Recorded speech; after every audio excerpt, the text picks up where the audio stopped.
श्रीमद् भागवत नवम स्कंद 5वां अध्याय। मैं आपको श्रीमद् भागवत में भक्तगण आपको दुर्वासा की दुख निवृत्ति की कथा सुनाऊंगा। आप इसको ध्यानपूर्वक सुनें। श्री सुखदेव जी कहते हैं, परीक्षित, जब भगवान ने इस प्रकार आज्ञा दी तब सूर्यदर्शन चक्र की ज्वाला से जलते हुए दुर्वासा लौटकर राजा अम्बरीश के पास आए और उन्होंने अत्यंत दुखी होकर राजा के पैर पकड़ लिए। दुर्वासा जी की यह चेष्टा देखकर और उनके चरण पकड़ने से लज्जित होकर राजा अम्बरीश भगवान के चक्र की स्तुति करने लगे। उस समय उनका हृदय दयावश अत्यंत पीड़ित हो रहा था। अम्बरीश ने कहा, प्रभो सूर्यदर्शन, आप अग्निस्वरूप हैं, आप ही परम समर्थ सूर्य हैं। समस्त नक्षत्र मंडल के अधिपति चंद्रमा भी आपके स्वरूप है। जल, पृथ्वी, आकाश, वायु, पंच तन मात्रा और संपूर्ण इंद्रियों के रूप में भी आप ही हैं। भगवान के प्यारे हजार धातु वाले चंद्रदेव, मैं आपको नमस्कार करता हूँ। समस्त अस्त्र शस्त्रों को नष्ट कर देने वाले एवं पृथ्वी के रक्षक, आप इन ब्राह्मण की रक्षा कीजिए। आप ही धर्म हैं, मधुर एवं सत्यवाणी हैं। आप ही समस्त यज्ञों के अधिपति और स्वयं यज्ञ भी हैं। आप समस्त लोगों के रक्षक एवं सर्वलोक स्वरूप भी हैं। आप परम पुरुष परमात्मा के श्रेष्ठ तेज हैं। सुनाम, आप समस्त धर्मों की मर्यादा के रक्षक हैं। अधर्म का आचरण करने वाले असुरों को भस्म करने के लिए आप साक्षात अग्नि हैं। आप ही तीनों लोगों के रक्षक एवं विशुद्ध तेजोमय हैं। आपकी गति मन के वेग के समान है और आपके कर्म अद्भुत हैं। मैं आपको नमस्कार करता हूँ, आपकी स्तुति करता हूँ। वेदवाणी के अधीश्वर, आपके धर्ममय तेज से अंधकार का नाश होता है और सूर्य आदि महापुरुषों की प्रकाश की रक्षा होती है। आपकी महिमा का पार पाना अत्यंत कठिन है। ऊंचे नीचे और छोटे बड़े के भेद भाव से युक्त यह समस्त कार्य कारणात्मक संसार आपका ही स्वरूप है। सूर्यदर्शन चक्र, आप पर कोई विजय नहीं प्राप्त कर सकता। जिस समय निरंजन भगवान आपको चलाते हैं और आप दैत्य एवं दानवों की सेना में प्रवेश करते हैं, उस समय युद्ध भूमि में उनकी भुजा, उदर, जगह, चरण और गर्दन आदि निरंतर काटते हुए आप अत्यंत शोभायमान होते हैं। विश्व के रक्षक, आप रणभूमि में सबका प्रहार सह लेते हैं। आपका कोई कुछ नहीं बिगाड़ सकता। गदाधारी भगवान ने दुष्टों के नाश के लिए ही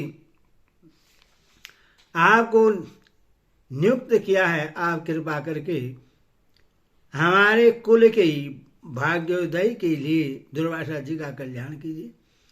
हमारे ऊपर यह आपका महान अनुग्रह होगा यदि मैंने कुछ भी दान किया हो, यज्ञ किया हो अथवा अपने धर्म का पालन किया हो। यदि हमारे वंश के लोग ब्राह्मणों को ही अपना आराध्य देव समझते रहे हों तो दुर्वासा जी की जलन मिट जाए। भगवान समस्त गुणों के एकमात्र आश्रय हैं। यदि मैंने समस्त प्राणियों के आत्मा के रूप में उन्हें देखा हो और वे मुझ पर प्रश्न हो तो दुर्वासा जी के हृदय की सारी जलन मिट जाए।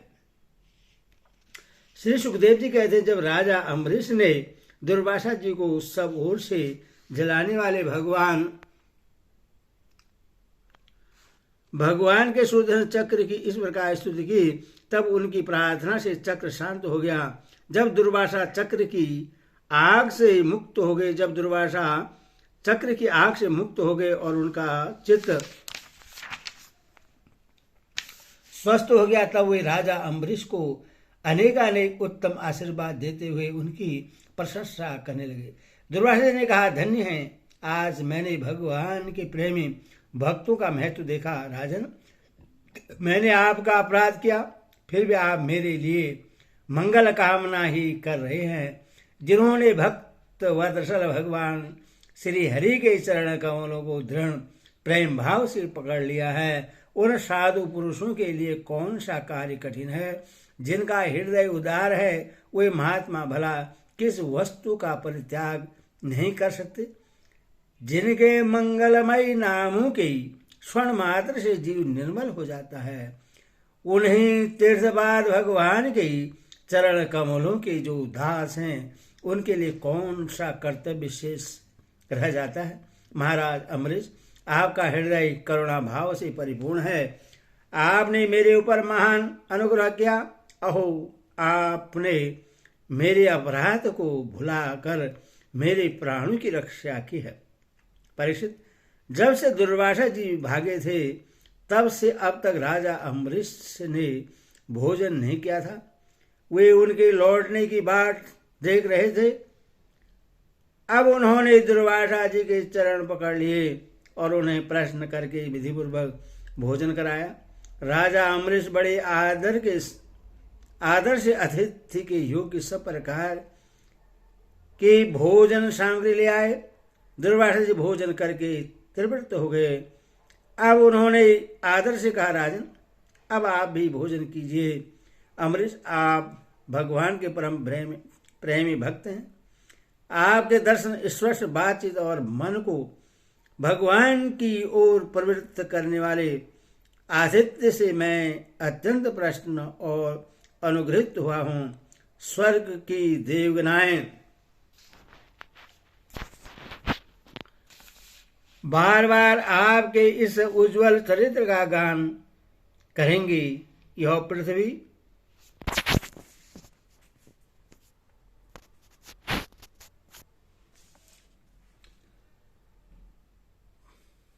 बार बार इस उज्जवल चरित्र का गान करेंगे। यह पृथ्वी भी आपकी परम पुण्यमयी कीर्ति का संकीर्तन करती रहेगी।